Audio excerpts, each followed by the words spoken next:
it didn't record. So I'm gonna try to do it from my phone, because I really want some people to hear this, because you're not opening up those videos to listen to it, because I just want to hear other people's opinions, so I'm not lost in my own little sauce. You know what I'm saying? And that could be dangerous as well. So, but I realize that when you're a positive person put into a negative situation, you are always going to be called the negative in the positive direction for the negative. I don't know if you can understand what I'm saying, but if there's a group of bad apples and you're the good apple and you come in amongst the bad apples, if you don't turn back, you're going to look to the people outside like you're a GMO.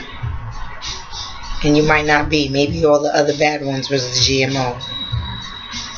Or, I don't know. I can't explain it, but I noticed that I could be minding my business, trying to do what I got to do for myself, not looking out to anybody else. And people will come to me like as if they pity me, like I need a friend. And half of the time, it appears that those people are not even friends to themselves. So how are you going to reach out of yourself to become somebody else's friend if you never even checked inside of yourself what a friend is? So they come to me, and I'm already happy in myself. For me to play with them outside of themselves, and think I'm going to come up outside of myself to play with them. And that's redundant. Somebody's going to get hurt because it's not evenly yoked. What may look good to the people that want to play all day might be on a whole separate page. And there's a reason why y'all came about to meet.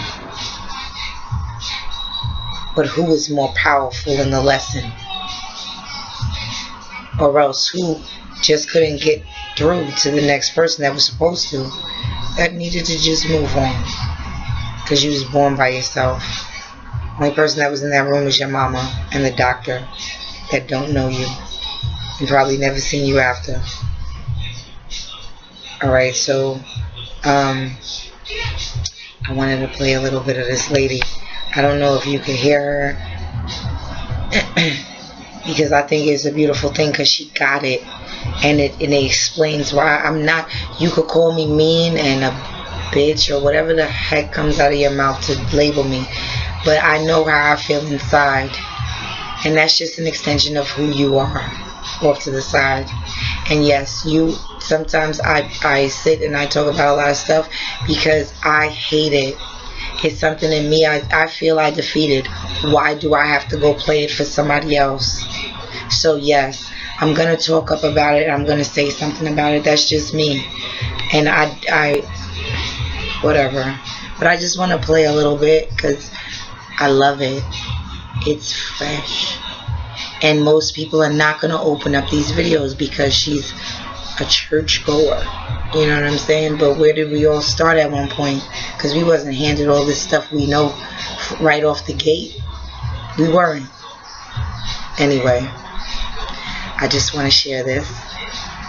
Watching this in particular, you must be very careful what you say about people who do not want to come into the organized church for a season. God may bring them out, and you must allow God to be God in their lives, or you hurt them. You are touching God's glory in this sense. God is the potter. We're the clay. He does what he wants, how he wants. He fashions and molds that piece of clay as he sees fit. And other pieces of clay doesn't have a right to tell the potter what to do with that piece of clay. And so, because pastors don't understand that they are not the only gifts to the body of Christ, and this is the sad reality of the 21st century church, is that somehow pastors think that they are the end-all be-all of the church, and it is so wrong my friend, it is dangerous. It harms the body. And so I want to admonish you, if you're a pastor, to be very careful that these people who will say that they're in the wilderness and they're isolated and they come and go. You can't get them to submit, because when God has his hook in that messenger, they have to spend that time away with God to get their message and to do as these 12 things I'm going to tell you is the reason why God must do this. Now, the number one reason, well, actually these are in no particular reason, but the number one that I put in my notes is to empty the love of the world out of that messenger. This makes sense to me. Materialism, houses, cars, land. Friend, that has to be emptied out of the messenger. The messenger, just not prophets, but mainly a prophet. You cannot want and love this world. We live in this world, but this is not what our heart's cry is for. We're not trying to build buildings. That's not what we're after. He has to empty that out. He has to empty out any false pretenses that we are using, clothing and all these jewelry, fancy handbags. Y'all know what I'm talking about. Just materialism. That stuff has to be gutted out of the messenger. Number two, he isolates the messenger to strengthen their inner man. See, the Holy Spirit works with the inner man, the conscience, the epicenter of humanity.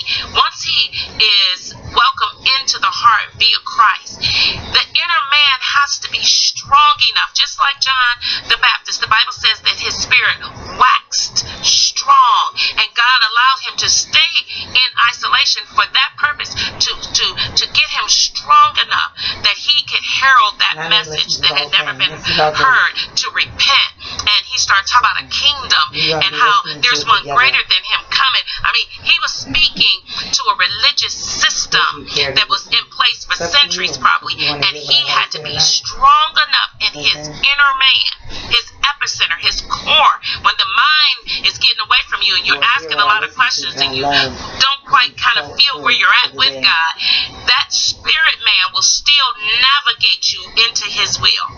Number three, he isolates the prophet to protect them from the current religious systems that are set up. Just like in John's day, the Pharisees, Sadducees, the chief priests, and the elders, they had their systems set up. And John was coming to speak against those powers that were in place. And the same is for today. God has to protect that messenger from being indoctrinated with teachings of men, traditions of men, commandments of men, where they take doctrine, they use proof text scriptures oftentimes to establish their... I didn't hear all this. She is right. I hate sitting in a church. This is when I used to be in the church. I used to be in the church, boy. Ain't nobody could keep me out of it. Anyway, I noticed that they all had these books you had to refer to, and sometimes I didn't even agree with that. You know, I came into the church with the Holy Quran Circle 7 when I first came into the church, and I started battling the pastors. I had the church going for 5 hours when it was only supposed to be a meeting for 2. Okay, we studied. Okay, because I wanted answers, because I was searching for something. I wasn't trying to get a mortgage and all that stuff. I was on a hunt that I'm still on, and I found comfort in what I found within. Excuse me. I found comfort within on everything that I have found so far, and I'm still on more major hunts, because it's a process. It's a lifelong journey. What else do we have to do in life? You think that that man-made is what we have to do in life, and that's not what it is. And what happens is you got this bubble around you, and they paint this picture according to the bubble, like Christ said, parables. But now the parable is acted out on screen in flickery and flasheries to where it's hard to get that flickery and flashery going on inside the brain. So I feel what she's saying because she's a beautiful person. But that's real. Like, it's not even just pastors, it's just people. Like right now, if you want to hear what I have to say, you can hear it. If you don't, you don't have to. But we have to start opening up to each other in a way.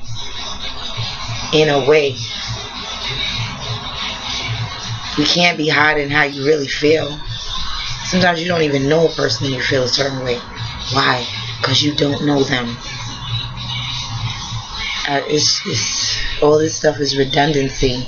But anyway, back to what she was saying, because I didn't hear that part. And her video was only like 17 minutes, and I didn't hear all that. I don't know if I'm going to listen to the whole thing, but I really felt the beginning, and I had to say something.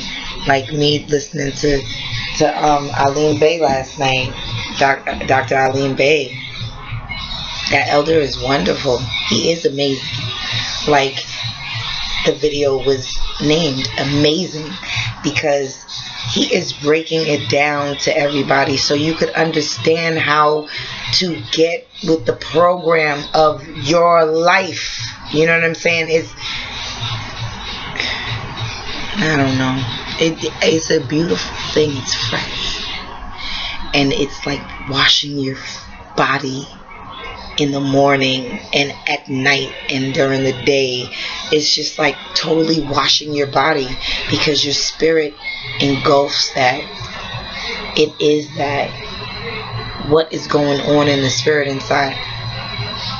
People have so many opinions on nothingness, and it's not good. This is a beautiful opinion. It's not nothingness. We have to start opening up our minds to everybody and listening to what they're saying. Stop being so selfish in your own self, because they taught you how to do that. You could write a book, but that doesn't mean that everything in that book is truth. Own traditions. And this is why many prophets, messengers that belong to Jesus do not get along with organized religious leaders, because they usually have to speak against their establishments. Number 4, to teach the prophet to discern his voice. And my friend, God is God, and some messengers are seers. They have visions. I have a sister in Christ. She is a seer. That woman, I'm telling you, when it comes to open visions and unraveling secrets and mysteries, she reminds me of Joseph. Joseph had this canny ability to unravel dreams. My sister in Christ is that type of prophetess. She is very visual. She's not much. She's a hearer, but she's not. She's a seer. But then we have other types of prophets who are hearers. They hear what he's saying, and oftentimes, just like Samuel, the Bible says he spoke in Samuel's ear, and his words did not fall to the wayside. So you have to be able to discern God's way of dealing with you more often than not. I'm a hearer. I hear. I can't. Some things we say, some things is taught, some things is caught. You hear, you know. This takes training. This takes God allowing time to get you to be comfortable to know what he is saying. Not guessing. I know this is God. This thing I must say. This thing I must do. So he pulls you into isolation to get you into that place where you hold on to the no. I know. Number 5, to teach us to read it. This is like, even when it's difficult to do things that may seem foolish to others. We know that the prophet Elisha, God was having this prophet, he was having several of them do some things that was really, it didn't make sense. It wasn't intellectual. It wasn't a cognitive decision that you would think anyone would make to do certain things. Even Jesus, when he was spitting and making, mud pies, if you will, putting them on people's eyes. These are things that God was telling them to do. When the prophet told, Elisha told Naaman to dip in the Jordan, these are things that, cognitive, you're not going to come up with. Why would I go dip in a nasty thirsty river to be healed. But he obeyed what God said and relayed the message. And that is a discipline of the prophet that this must become your wear. This is what you wear. You wear the voice where you say, you know what, God, you about to make me look stupid, but you obey it, you wear it, you know that you must, because he knows the ending and he knows why he wants you to do it. And oftentimes it's so we don't touch his glory. Number 6, to destroy any respecter of persons. The prophet of God, the messenger of God, cannot be a respecter of persons. You cannot treat people different just because they may have some influence. They may be another leader. They may be. She's right, because every time I meet somebody, I treat them with the utmost respect and kindness. A man will take it as if I'm trying to throw him some lustful stuff, and it ain't even like that. It's to show you now what you've never seen before, but you're not appreciative of it, and you think I have to appreciate something from you, and I appreciate something from a higher power. I don't have to appreciate it from you. But if you came to me with something else that was more respectable, I'd be more than welcome to be grateful and appreciative of you. Really. Now, I treat everybody like how I want to be treated, with utmost love and respect and kindness. I give them attention. I let them know when they don't look good. You know, I'm very honest. You know, I try not to make anybody look like a fool. I will not let a man waste his time if I'm not interested. I'll let him know right off the bat. I don't care how much money you got. I don't care how big your stuff is. I don't care how many girls fight for you and want to be with you, and I don't care.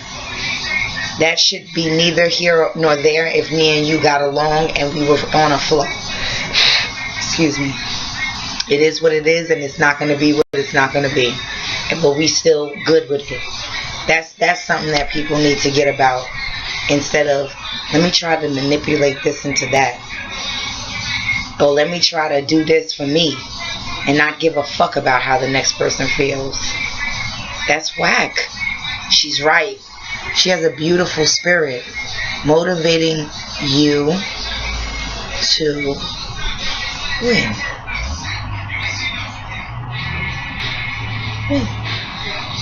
It's you, as in the letter, to win, motivating you to win. Even though she's heavily in the church, as you can see, it doesn't matter to me. I think she's a beautiful person. It's fresh. It makes sense. It doesn't matter what level it is. It's making sense to the spirit in me. Just a person on the street. We learn to treat all people the same. We don't change because you're pulling up in a Bentley. We don't change because you pulled up in a Land Rover. We don't care. We're going to talk to you the same as we talk to everybody else. We're not going to be standing in awe because you have a title and you. No. We're not going to change what we say because we're invited to speak at a church that has 10,000 members versus the church that only has 10 members. We are no respecter of persons. This has to be dealt with in the prophet's psyche. It has to be driven out of you, any respecter of persons. Number 7, to teach them to completely depend on God's provision. Because there are times, my friend, if God stripped you, if you are not careful, you can become bitter instead of becoming better, because you are still have a proclivity. So true. There was a time in my life when my mom passed away, and it was like maybe a good 7 years, and it's like my whole world was turning upside down because she's really all I did know, you know. And even though I was doing things, she was pulling a lot of strings, and I wanted to like meet up to that, you know. And it didn't matter who I asked help from, nobody wanted to help me. And I feel that if I was a sweeter spoken person but a manipulator in life, they wouldn't have a problem helping me. But being that I am a straightforward truth speaker, it offsets them. So it's fine. Because this is what makes my heart wants to speak the truth, because it's necessary to me. Like, I think that if our history books said the truth, we wouldn't be so messed up, and it would be a different lifestyle. And maybe if everybody could see that, then it would matter to them too. And whoever can see, maybe it matters to you too. And I'm glad that I'm not alone. You know, I don't have to be with somebody in the room to be with somebody. You know, I've realized, like, over the years of me coming into knowledge and starting to embrace my intuitions and my ability to discern right from wrong and try to go out to be the best that I could be at the situation. And the only way I could figure myself doing this is always to be off to myself and not having people come up and try to get into the cipher, because it's not their road, it's my road, and I had to accept that, you know, and I can't force anybody in it, you know. But at the same time, as I'm feeling comfort and people want to come in and see what that comfort is, I will try to show them. But then if you want to mess it up, like, no, that's not how it goes. Why did you come to me in the first place? You know, I didn't try to mess up your flow. You know, it is what it is. Like, people have to mingle with only what they know and not try to step outside of it, because we're all a work in progress. We all have our things to be working on in life, in our own separate lives, even though we take too much time working on other people's lives that don't give a fuck about us. But I like this lady. Like, what she's saying makes sense to me. Liberty to lean on what you see in the earth versus simply the provision of God. When God sent the raven, that's all that Elisha was supposed to be getting, what the raven had. And that was it. That was the provision. Number 8, to train the prophet to fear no one, but to respect everyone. That's similar to number 7, destroying respect of person. But God does not want you to be in a snare where you are easily intimidated by anybody. And even, you know, let's face it, we come around people, we carry aura, we carry spirit. We are spiritual beings living in a body, having this experience no on matter the how earth. big the So when giant you is. meet people who have very dominant spirits, it doesn't matter what it is, you cannot say, watch this now, follow me very closely, you cannot say, so she's intimidating. No, the prophet is not intimidated by anybody. If you feel that other people intimidate you, no, friend, that's you. See, no matter where that person's disposition, the prophet rises to the occasion, because they understand that they are carrying eternity, and that God the Father, He is the head of their life, and He's their navigator, He's their king. The spirit is eternal. Only if you know how to build it.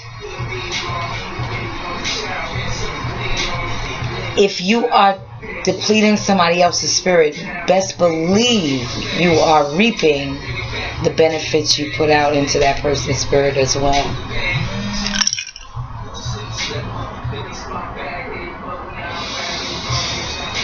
So you have no right to the pain anymore. You're not worthy of the pain anymore. You have no right to inflict the pain anymore.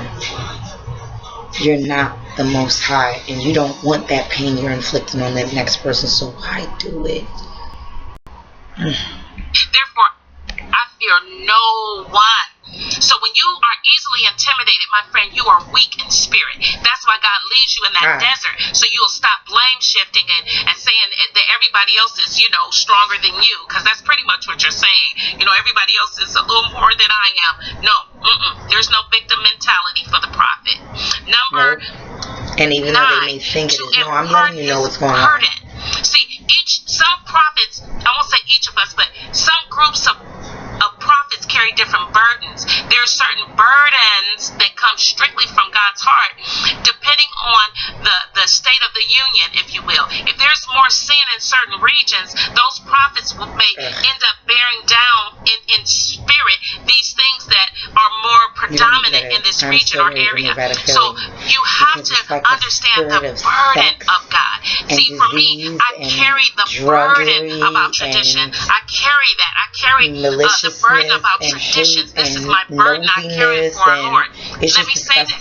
This is going to help you, my friend. I would need a whole bunch of prophets with me to knock this spirit out. And I don't even think that the ones doing this because you don't have anything else to do.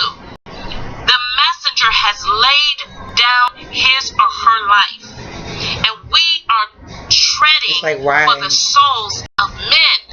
It's like, why be excited to be living through all this while you're just destroying what the Most High made?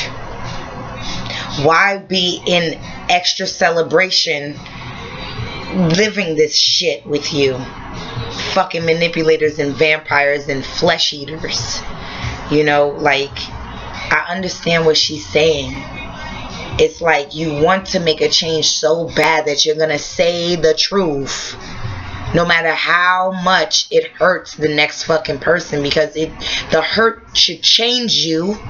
It should just fucking change you. It's very important that you understand that, my friend. Because the burden of the Lord is for his people. If you are in right standing, that's why God gave you an anointing. He gives you an anointing because he loves you, he trusts you, and he wants you to work those fields. So it's important that you understand the thrust of the burden of the Lord that you have. And it takes time, my friend, to be able to find where is that stream, where is it in my heart? Because you're going to have a burden. And you need to know what it is, my friend. And I do believe we carry several. I have several burdens. I don't have to, I don't want to go into... I call them issues. And she's calling them burdens. If you contain those within and don't let them out to who it is pertaining to, you're never going to release the burden. Or never be able to put the burden in the garbage because it belongs there. Burdens I carry, but I do carry burdens from our Lord, and you need to know it, my friend. You got to know, where is that burden, where's that weight in my psyche, my spirit man? What is it? What am I always finding myself talking about and going after that I see in the state of the union, meaning your community, your city, your churches that you may be sent to? What is the burden? What is that thing that keeps coming up in my spirit man where I just can't shake it? That's the burden of the Lord. Number 10. My most highest one is the thought process of the majority of the black man. I can't even say melanated or original man right now. Because the music, they prey on death. The way they speak to their women, that's like death. The way that they speak to their woman in front of their children, that destroys the death. It's like death to the child's future. The way that they treat the woman, they can't remember they had a mother. Even if their mother was crap, there was some woman. There was some womanly feminine energy. Hopefully it wasn't a male feminine energy, but because that's confusing in itself, I would believe. It's ridiculous. Like, yeah, us females but most of y'all guys pick young females. So what does that have to say about you, where you put your mind to begin with? You know what I'm saying? So you're not even matching up with your own pair. And I don't care if you guys feel awkward, I don't. Because women feel awkward every day and they can't open up their mouth because they're too busy fucking working, praying in church, and taking care of your fucking seed when you walk off or do whatever the fuck you want to do after you prayed on them for so long to get with them and be with them. And then that's how you do when you get them and you have a child. The least you could do is take care of your fucking child. Like, you don't even have to be in her face or in her life. The least you could do is take care of your child and show your child something different than what you saw that was uncomfortable. Don't show them the same uncomfortable shit because you never liked it. And you want the best for your child. But you gotta want the best for yourself. How do we get there? How do we fucking get there? That is my biggest question. And it starts with the man now, because the woman is a bubblehead. She was tiny when it all started. She was a baby. You know what I'm saying? So she probably let you fashion her. You know what I'm saying? So now she's got fashion of 1,000 men that try to fashion her bubblehead. And that's what you got raising your child. And then on top of that, the women that are actually trying to do something and got something to say and really trying to make a change and really trying to benefit the guy and her, even though she's not going to sugarcoat her voice to make you feel like a king. You should feel like a king because you got this strong ass woman standing next to you. But who the fuck cares? I don't care. Anyway, we have to struggle. We have to go through the extra struggle. And then you get mad when we're laid up with a white man or an Indian man or something. That's when we count in your world and we're acknowledged. That is whack. I'm starting to see the bigger picture. I'm starting to see it. And at first I was like, oh, this is awful. I love my men. And I don't because they don't love me. So what am I supposed to do? I go where I'm loved. That's what I'm going to do now. I'm going where I feel love. It makes sense. I love what she's saying right now. It makes so much sense to me. Teach them how to boom, boom, boom, how to fight. Come on, David said he taught his hands to fight, his fingers to fight, and his hands to. You got to know how to fight, and I'm not talking about physical fighting. He said, look, if you don't learn how to fight spiritually in prayer and confession, come on now, our weapons are not carnal. Prayer is the most powerful weapon of the prophet. Unless you are understanding that we are to pray without ceasing. Friend, you can't, once you are engaging spirit, every person you encounter is a spirit inside that body, a predominant spirit. I'm not talking about evil spirit, but personality. God is spirit, and they that worship, we worship in spirit and truth. We are spirits in a body, right? Having an experience in this physical body. You have to understand that you dislodge, disengage, you pull down, you release the burden of those spirits attacking you through prayer. Right. That's how you learn to fight, through worship. But these are your inner demons. You know what I'm saying? These are the angels. These are your inner demons that sit on your conscious daily that you gotta fight. And you're gonna see those inner demons in other people that come towards you as well, because that's the energy. You know what I'm saying? So, or else it might be a previous energy that you was on that's gonna come to you. This is the battle. It's not gonna be easy. Christ was in the desert for 40 days and 40 nights or something like that. You know what I'm saying? Battling. You know what I'm saying? So, in a sense, it is not easy. The old of Israel, before they could enter into the promised land, had to walk the desert for 40 years because they were so old and not ready to conform onto the real, because they were so bent in their ways. That's what that said to me. You know, it's a beautiful thing. It don't matter what level it's on. It just feels good, you know? Come on now, when things go wrong, my friend, that's not time to get on Facebook and start telling all your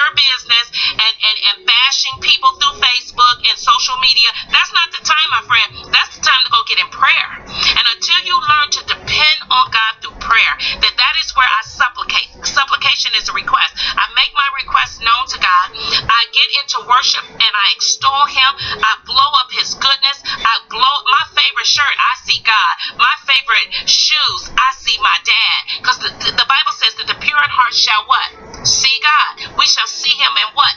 Everything. The pure in heart shall see him. Shoes. Friend, you have to empty all that. I don't look at it like that. What I do is I see the Most High in the trees, the butterflies, the birds, the grass, the ground, the air. I see the Most High in the sun when it's caressing me. You know, I see the Most High in my brothers and sisters, in certain things that they do. It could be the way that they walk. It could be the way that they fix their clothing on their body, or the way that they decide to bring forth this image today. You know, if that's the case, if that's what she's saying, the image that she's trying to portray for the day, that's what she sees the God in her as she adorned herself. I understand, but I look at it as, I see it in the movements, in the life of it. Even the things that man makes got life in it. It says because of the things that they use to make it. But that stuff that they use to make it, that's what I see the Most High in. That is provision. That is what was placed here for man to do what he has to do. So I agree with her to a certain extent, I think. Or it might be all the way. I don't know. I didn't watch the whole thing. That baggage, all that garbage, all that hurt and rejection, friend, you got to get in prayer. That is how you learn to fight. You fight in the secret place. Amen? There ain't no other place, my friend. We don't go after people. We don't retaliate. We don't start bashing you and slandering you and calling up different pastors and other ministry guests. Friend, if that's you and you a pastor and you making all these phone calls about your people in your congregation because they moved on, and you bashing and slandering them in the congregation, you need to repent. You're using the wrong weapons, my friend. Right. Our weapons are not carnal, but they are mighty through God to the pulling down of the strongholds that come to arrest your mind and get you all tied up and bound up in your spirit. Because I need to keep the perpetual motion of honey. Come on now, because God gave them the land that flowed with what? Milk and honey, which is symbolic of the peace and the joy of the Holy Ghost, as we are possessing other people's land to get them back to God. My friend, we need peace and we need joy. And when I can no longer hold on and find that space in that place, oh, I need to repent. Come on, I can't blame nobody else. I need to repent because I need my Lord and Savior. I need him. I need his presence. Amen. All right. To teach the prophet how to fight. And number 11, to perfect their message. That message has to be perfected so that you are strong, so that no matter how a person tries to come towards that message, you understand it from each angle, that burden, and you are able to navigate through the word of the Lord to pull down any false doctrine, so on and so forth. And last but not least, to prove the prophet's love for Jesus. My friend, you got to know that you know, like Peter. He said, do you love me, Peter? He asked Peter 3 times, as many times as he denied him. You are going to be tested. That love for Jesus, will you drop the call? Will you drop your assignment? Will you disrobe and take your mantle off? What will you do if you are pressed on every side concerning Jesus? You must be proven that this is all about Jesus. We are not here to preach. I don't know about what she's saying right now. I don't agree with all that. I'm going to cut that off right there. But the other stuff that she was saying, oh gosh, it's real, you know. All that stuff she's saying about Jesus is you to get up for yourself. You know, get up and reach deep down inside and pull it out and let it out into the world. You know, so I could dwell with you and be happy and smile. And because if I don't see it, I'm not gonna fucking agree to it. And I don't think I'll be smiling around it. I'll be just like that. I've spent my whole life smiling, and my whole 25 beginning years smiling and being everybody's friend and wanting to have a good time and sharing, and everybody has a balance. They go full circle. Usually those people that were like that growing up, they turn into looking like they're bitter. Maybe I look a little bitter, but I'm not. I just feel that I don't want to be bothered with the crap anymore. So the only way to do it, if it's all around me, is not participate. Problem solved for me. You know, I have other things to do. There's so much more things to do out here in life than participate with things that are uncomfortable for everybody. And then we get so comfortable in being on Jerry Springer shows in real life and Real Housewives battles and Love and Hip Hop, let's fight over the same man, and it's designed like that, and you walking into that shit like that. Like, I don't have time, and a lot of people don't really have time either, but they make time for shit like that, and I'm left off to the side all the time. So what am I going to force myself to be in somebody's attention's way if that's the case? You know, I got a lot of things to do, you know, and mama got a brand new bag.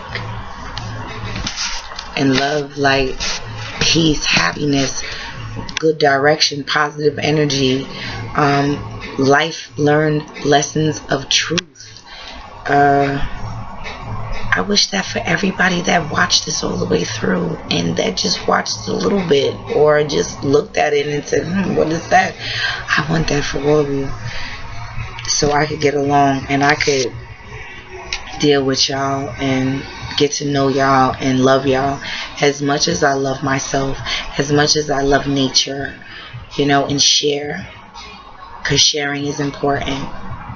And I think the more I share my truth, the more somebody else will be comfortable to share their truth, and it just goes on like that. And then I could sit back and watch them share their truth, and maybe it's a person that I want to hear from, you know. So it's a good thing. Like, I think with motivating you to win, she's a beautiful person, and I just had to share it because it makes sense to me, you know. So I wanted to share it because I don't make sense to a lot of people, but a lot of people want to know, I think, because of the situations that I encounter on an everyday basis, you know, that could be avoided or could be dealt with a little bit differently so it could turn out positive, you know.